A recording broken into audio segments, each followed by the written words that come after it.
स्वागत है आपका। मेरा नाम है आशुतोष पाल और आप देख रहे हैं बर्निंग कैंडल। तो आप सब में से जिसने सेशन ज़ीरो नहीं देखा तो प्लीज़ इस सेशन से पहले उसको ज़रूर देखिएगा, अगर आप स्टॉक मार्केट में बिल्कुल नए हैं तो, क्योंकि उससे आपको आइडिया लग जाएगा कि आपको करना क्या है स्टॉक मार्केट में, कैसे आप जगह बना सकते हो, मतलब कि इन्वेस्टमेंट करनी है या ट्रेडिंग करनी है या दोनों ही करना है। ओके, तो कुल मिलाकर आपको क्या करना है इस मार्केट में, इसका पता सेशन ज़ीरो देखने के बाद ही लगेगा। ओके, अगर आपको ये सेशन अच्छा लगता है तो वीडियो को लाइक करके प्रोत्साहित करिएगा, और आप हमारे साथ जुड़े रहना चाहते हो तो सब्सक्राइब और बेल आइकन को क्लिक करना मत भूलना, जिससे आप आगे की वीडियोस देख सकते हो। तो चलो शुभारंभ करते हैं पहले सेशन से। तो पिछले सेशन में हमने ये डिस्कस किया था कि कैसे कंपनी अपने धंधे को बड़ा करने के लिए पब्लिक को शेयर इशू करती है, राइट। तो ये तो एक रीज़न है कि कंपनी को अपने को और बड़ा बनाना है तो उसको बहुत बड़े कैपिटल की ज़रूरत पड़ती है। कैपिटल मतलब ढेर सारे पैसों की, क्योंकि जब कंपनी के पास पैसा आएगा तभी वो अपनी ब्रांचेस और खोलेगी या मशीनरी वगैरह खरीदेगी प्रोडक्शन या सर्विसेज को बढ़ाने के लिए। ओके, और क्या रीज़न हो सकता है? हो सकता है कंपनी के पास डेट है। डेट यानी कंपनी कर्जे के तले दबी हुई है, बैंक से काफ़ी लोन ले रखा है, तो उसका जो सारा प्रॉफिट है वो बैंक के लोन में ही चला जाता है। अब आप अपना ही एग्जांपल ले लो, आपकी अच्छी खासी इनकम आ रही है। ओके, अब इनकम आ रही है लेकिन जो आपके एक्सपेंसेस हैं वो काफ़ी ज़्यादा है, तो आखिरी के महीने में क्या होगा, आपके पास सेविंग्स नहीं बचेगी। अगर आपके पास सेविंग्स नहीं बचेगी, ऐसे ही चलता रहा, एक्सपेंसेस ज़्यादा रहते रहे, तो आप कब तक सर्वाइव कर पाओगे। तो ठीक ऐसे ही कंपनी के साथ होता है। कंपनी अगर ऐसे प्रॉफिट नहीं जनरेट कर पाएगी या सेविंग्स नहीं कर पाएगी तो वो ज़्यादा समय तक टिक नहीं पाएगी और बैंकरप्सी की राह पर चली जाएगी। ओके, तो ये तो एक रीज़न है कि डेट में। और दूसरा रीज़न ये हो सकता है डेट में कि कंपनी चलो ठीक है अच्छा खासा प्रॉफिट कमा रही है, लेकिन जो उसका बड़ा अमाउंट है, जो बड़ा प्रॉफिट है, वो बैंक के ब्याज में ही चला जा रहा है। अब जब बैंक के ब्याज में चला जा रहा है, बाद में जो प्रॉफिट आ रहा है वो काफ़ी कम आ रहा है। अब जो प्रॉफिट कम आ रहा है, जो उसके मालिक हैं कंपनी के, जो प्रमोटर्स वगैरह हैं, वो तो कुछ ना कुछ सोचेंगे ना, यार हमें अच्छा खासा प्रॉफिट जनरेट कर रहे हैं लेकिन सारा का सारा प्रॉफिट तो ब्याज में चला जा रहा है। तो वो पब्लिक के पास आते हैं, पब्लिक से पैसा मांगते हैं और उनके उसके बदले उनको शेयर इशू करते हैं। ओके, तो चलो इसको हम डिटेल में समझते हैं, क्या क्या फ़ायदा होता है पब्लिक को और कंपनी को। ओके, तो ये कंपनी का डेटा है। ओके, कोई सी भी कंपनी ले लो, XYZ। ओके, कोई मतलब नहीं है।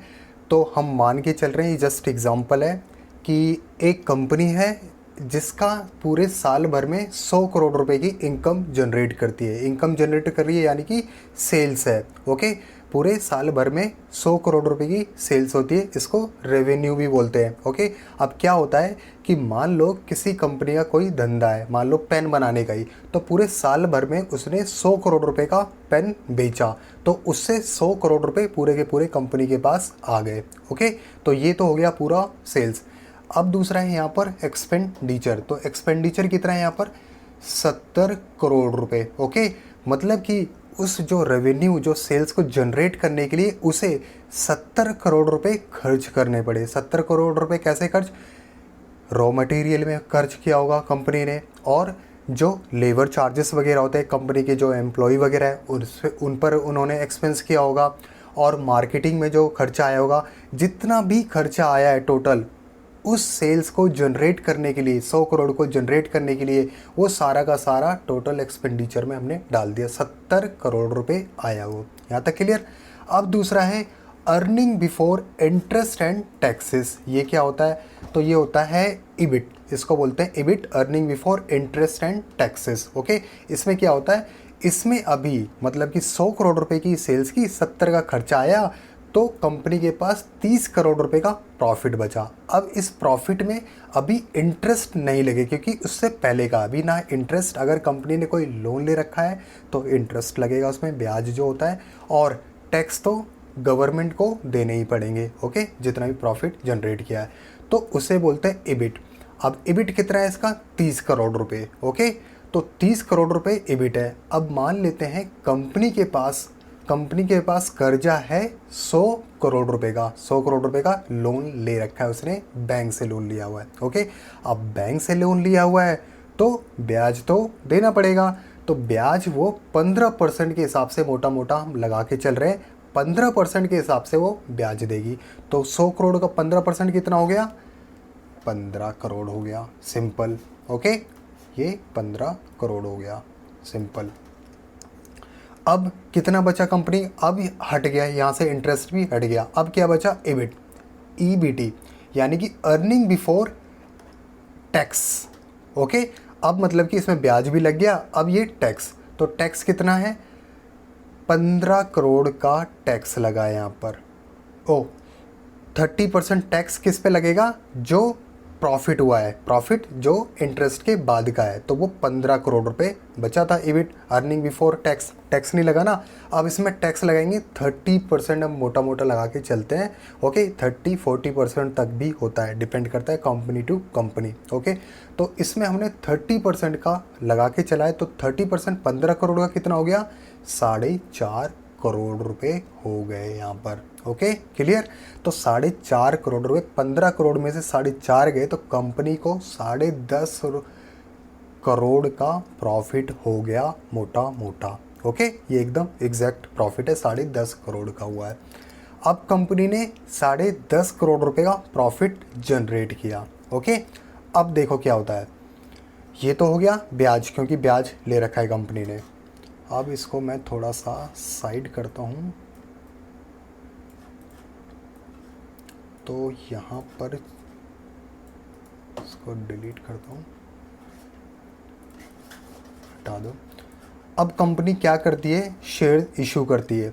अभी कंपनी ने, चलो अभी कंपनी ने शेयर इशू नहीं करे, अभी क्या है, कंपनी का पहले 10.5 करोड़ रुपए ये डिस्ट्रीब्यूट करने हैं। ओके, 10.5 करोड़ रुपए का कंपनी ने प्रॉफिट जनरेट किया। अब ये बांटेगी कैसे, मान लो अभी ऑनर है कंपनी के, जो ऑनर है इन्वेस्टर्स हैं। ओके, तो जो फर्स्ट फाउंडर है, ये ऑनर कह लो, उसके पास कंपनी के 60% शेयर्स हैं। ओके, तो 60% शेयर्स हैं पहले ओनर के पास, और दूसरे ऑनर के पास क्या है, 40% शेयर्स।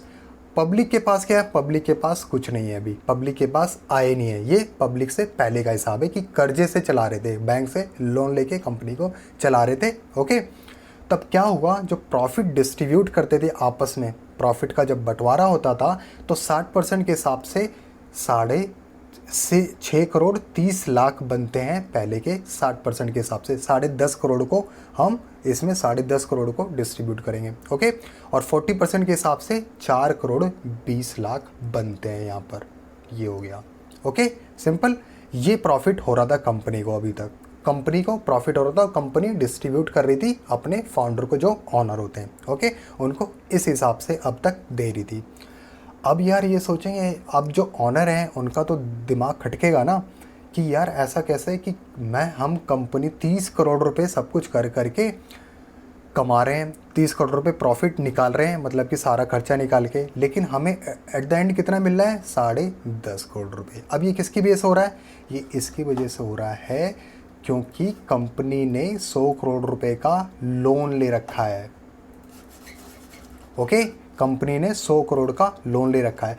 अब क्या होगा, ये क्या करेंगे, ऐसा करते हैं, हम पब्लिक के पास जाते हैं, पब्लिक से पैसा उठाते हैं, पब्लिक को मालिक बनाते हैं कंपनी, अपने कंपनी में। ओके, उन्हें पार्टनरशिप देते हैं अपनी कंपनी में। तो अब क्या करेंगे, मान लो ये बोलते हैं चलो ठीक है, अब हम 20 करोड़ रुपए का जो है 20% स्टेक हम पब्लिक को सेल कर देंगे, और 20% के बदले हम पब्लिक से 100 करोड़ रुपए उठाएंगे। ओके, अब उन 100 करोड़ रुपए उठा के हम क्या करेंगे, बैंक वालों को दे देंगे। ओके, तो बैंक वालों को दे दिया ये, तो ये हो गया बैंक का लोन ज़ीरो, यहाँ मैं करता हूँ ज़ीरो। अब ये ज़ीरो हो गया तो क्या हुआ, ब्याज कंपनी को अब नहीं देना पड़ेगा। तब ब्याज नहीं देना पड़ेगा, मान लो सब कुछ सेम ही है, यहाँ पर सब कुछ सेम है, तो क्या होगा, EBIT क्या हो गया, अर्निंग बिफोर टैक्स कितना हो गया, 30 हो गया पूरा, क्योंकि ब्याज अब देना नहीं पड़ रहा। तो टैक्स बढ़ जाएगा, क्योंकि प्रॉफिट बढ़ा है, तो टैक्स 30%, उसका 30% देना पड़ेगा 9। लेकिन एट द एंड प्रॉफिट कितना आ रहा है कंपनी को, 21 करोड़ रुपए। आ रहा है। ओके, अब कंपनी को 21 करोड़ रुपए आ रहा है, तो अब देखो अब ये कैसे डिस्ट्रीब्यूट करेगी। अब तो मैं इसको यहाँ पर करता हूँ। तो पहले क्या था, फर्स्ट फाउंडर को 6.30 करोड़ मिल रहे थे।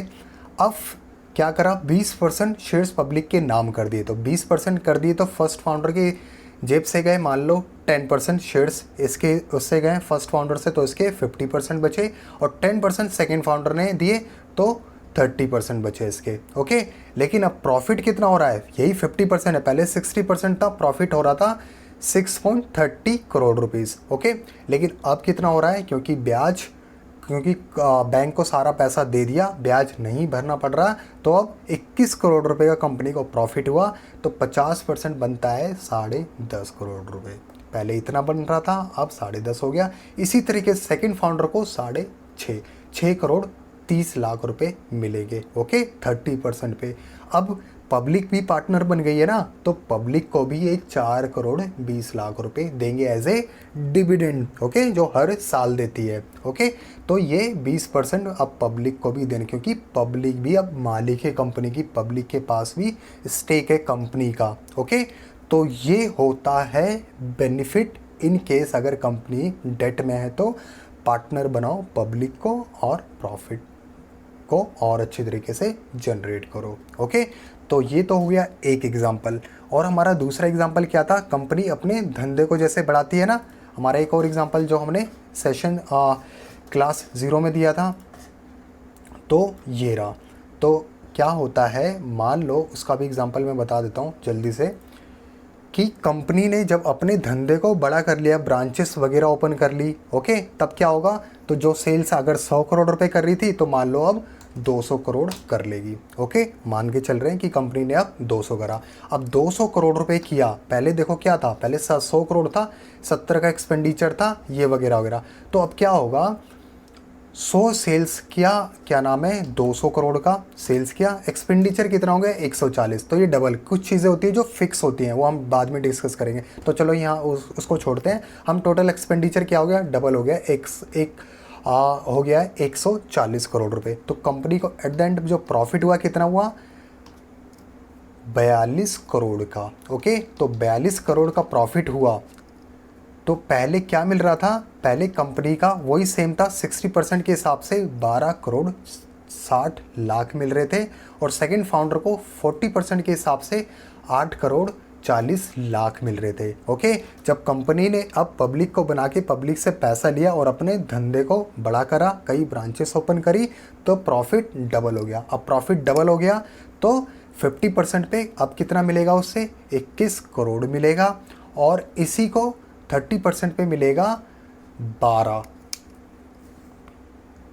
ये 12 करोड़ 60 लाख मिलेंगे। और पब्लिक को पहले 0 था, पब्लिक नहीं थी, अब पब्लिक को भी बना दिया 20% और काफ़ी प्रॉफिट जनरेट किया उस केस में, तो 8 करोड़ रुपए पब्लिक को भी देंगे, 8 करोड़ 40 लाख रुपए पब्लिक को भी देंगे एज ए डिविडेंड। ओके, ये होता है शेयर इशू करने पर। ओके, तो अब चलो देखते हैं और क्या क्या बेनिफिट होते हैं, क्या शेयर होल्डर्स को बेनिफिट होते हैं और क्या कंपनीज को बेनिफिट होता है इन शेयर इशू करने पर। ओके, तो सबसे पहले है बेनिफिट टू शेयर होल्डर्स, यानी कि आपको क्या क्या बेनिफिट और राइट्स मिलते हैं अगर आप किसी कंपनी के शेयर्स लेते हैं। तो सबसे पहले है डिविडेंड्स या बोनस। कंपनी आपको समय समय पर, साल में या हर 3 महीने में, अगर कंपनी को प्रॉफिट होता है तो प्रॉफिट शेयर करेगी, और या तो आपको बोनस देगी शेयर्स के रूप में। तो डिविडेंड और बोनस को नेक्स्ट क्लास में कवर करेंगे डिटेल्स में। ओके, और दूसरा क्या होता है, शेयर वैल्यू, मतलब कि आज आपने 100 रुपये का शेयर लिया और एक दिन, महीने, साल बाद या कभी भी बेचा, तो जो उसका भाव होगा वो आपका प्रॉफिट होगा, बढ़ा हुआ भाव। मान लो आज आपका 100 रुपये का शेयर्स है और वो बढ़ के 150 या 200 रुपये हो गया कुछ समय बाद। ओके, तो वो जो बढ़ा हुआ प्राइस है वो आपका प्रॉफिट हो गया। ओके, तो ब्रिटानिया इंडस्ट्री का एग्जांपल दिखाया था ना लास्ट क्लास में, वही चीज़ है। तीसरा क्या है, वोटिंग राइट्स। तो ये क्या है, इसमें क्या होता है, मान लो आपकी कोई कंपनी है और वो पार्टनरशिप में है, ठीक है, आप पार्टनरशिप में काम कर रहे हैं। अब कंपनी में कोई इम्पोर्टेंट डिसीजन लोगे तो अपने पार्टनर को तो बताओगे ना, या ऐसे ही डिसीजन ले लोगे? हाँ, अगर कोई छोटा मोटा डिसीजन हुआ तो आप ले सकते हो, उसके लिए आपके पार्टनर को भी कोई फ़र्क नहीं पड़ता। लेकिन जहाँ बड़े डिसीजन लेने होंगे तो आपको पूछना ही पड़ेगा ना, तो आप नॉर्मली फ़ोन करके पूछ लोगे कि भाई क्या करना है। लेकिन जहाँ लाखों करोड़ों में पार्टनर होते हैं वहाँ कितनों को फ़ोन घुमाओगे? हाँ जी, तो इसीलिए क्या होता है, जब भी कंपनी की कोई इंपॉर्टेंट डिसीजन लेने होते हैं तो वो सभी पार्टनर्स की सहमति लेती है। और आपके पास शेयर्स है तो आप पार्टनर हो कंपनी के। और आपको क्या करती है, वो एक ईमेल भेजती है, उसमें लॉगिन आईडी वगैरह दिया होता है, उस लिंक पर आपको क्लिक करना होता है और अपनी सहमति देनी पड़ती है। बस इतना सही काम है। तो उस डिसीज़न को पास करवाने के लिए कंपनी को कम से कम 50% से ज़्यादा शेयर्स की ज़रूरत होती है। ओके, 50.1% हो सकता है। मान लो कंपनी के पास टोटल 1 करोड़ शेयर्स हैं, तो उसको उस डिसीज़न को पास करवाने के लिए 50 लाख एक शेयर्स की वोट की ज़रूरत पड़ेगी। ओके, मतलब कि जैसे मान लो आपके पास 100 शेयर्स हैं, अगर आपने कंपनी के फेवर में वोट किया, आपके 100 शेयर्स के वोट उस डिसीज़न के फेवर में होंगे। तो ऐसे करके उसे 50 लाख एक शेयर्स के मिनिमम वोट चाहिए होंगे उस डिसीज़न को पास करवाने के लिए। ओके, इसमें भी कई कंडीशन होती है, लेकिन उसे हमें समझने की ज़रूरत नहीं है। बस आप ये समझो कि आप कंपनी के बड़े बड़े डिसीजन को कैसे अफेक्ट कर सकते हो अगर आपके पास उस कंपनी के शेयर्स हैं तो। ओके, अब बेनिफिट टू कंपनी। अब कंपनीज को क्या क्या बेनिफिट होते हैं, आपको तो बेनिफिट हो गया, आपने एक शेयर्स लिया। अब कंपनी को क्या क्या बेनिफिट्स होते हैं? ओके, तो सबसे पहले है बिग मार्केट। कंपनी को एक बड़ी मार्केट मिल जाती है जहाँ ढेर सारे लोग होते हैं कंपनीज के शेयर्स खरीदने और बेचने के लिए। आपने सही तो दूसरे सही, कमी नहीं है लोगों की, समझे? और इससे क्या होता है, सही वैल्यूएशन मिलती है कंपनी में। क्योंकि आपने शार्क टैंक इंडिया देखा ही होगा, उसमें कितनी मशक्क़त करनी पड़ती है सही वैल्यूएशन और अपने शेयर्स बेचने के लिए। जैसे कोई 50 लाख रुपए जुटाने आता है 2% की इक्विटी पर, पता लगा अपनी 10% इक्विटी बेचनी पड़ जाती है, समझे?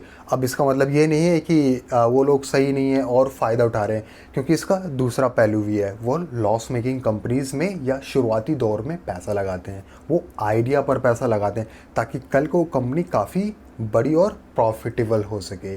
क्या आप किसी लॉस मेकिंग कंपनीज में पैसा लगाएंगे? जवाब है नहीं, मतलब ही नहीं बनता। तब मैं फंडामेंटली जब स्टॉक्स पिक करना सिखाऊंगा तो उसमें भी हम ऐसी कंपनीज में पैसा लगाते भी नहीं हैं, हम प्रॉफिट जो मेकिंग कंपनीज होती है उसी में पैसा लगाते हैं। ओके, इसलिए पब्लिक ऐसे शेयर से दूर ही रहती है।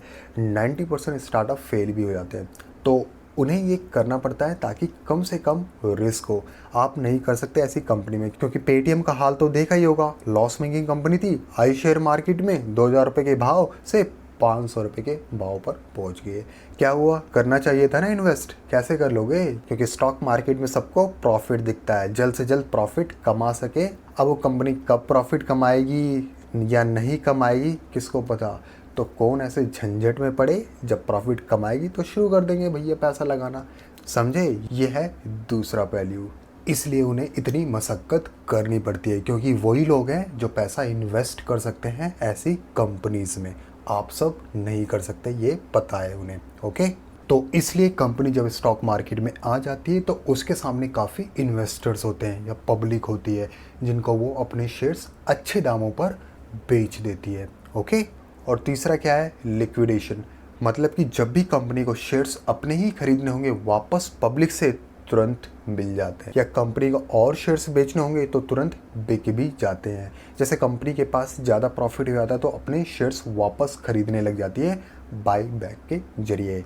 ओके, उसमें यही होता है, कंपनी अच्छे दाम पर शेयर्स वापस खरीद लेती है पब्लिक से। मतलब कि आज अगर किसी शेयर का भाव 100 रुपये चल रहा है, ओके, आपने किसी कंपनी का शेयर लिया हुआ, वो अभी 100 रुपये चल रहा है, तो कंपनी उसे खरीदने के लिए, अपने पास करने के लिए आपको क्या बोलेगी? चलो आप मुझे 110 रुपये में दे दो या 120 रुपये में भी दे दो, ठीक है, जैसा भी कंपनी डिसाइड करेगी। बस आपको क्या करना है, अग्री हो जाना है और वो शेयर्स दे देने हैं। ओके, आप उनको दे दोगे, वो आपको पैसे दे दोगी। करंट भाव 100 रुपये है तो आपको 110 या 120 रुपये के भाव से दे देगी। ओके, जैसे आजकल धड़ल्ले से काम कौन कर रहा है, बैक टू बैक TCS अपने शेयर्स वापस खरीद रही है क्योंकि प्रॉफिट कमा रही है इस टाइम पे काफ़ी हो। और वहीं और पैसा जुटाने होते हैं तो कंपनी OFS या FPO लाती है, offer for sale follow on public offer, यानी कि कंपनी और शेयर्स बेचती है पब्लिक को, समझे। ये होता है लिक्विडेशन। सिंपल है, जब भी शेयर्स खरीदने या बेचने हैं उसको तुरंत लोग मिल जाते हैं, उसे ही लिक्विडेशन बोलते हैं। अब इतनी बड़ी मार्केट है, इतने सारी पब्लिक और इन्वेस्टर्स हैं तो लिक्विडेशन तो होगा ही। ओके, तो ये सब होता है जब आप किसी कंपनी के शेयर्स खरीदते हैं तो। ओके।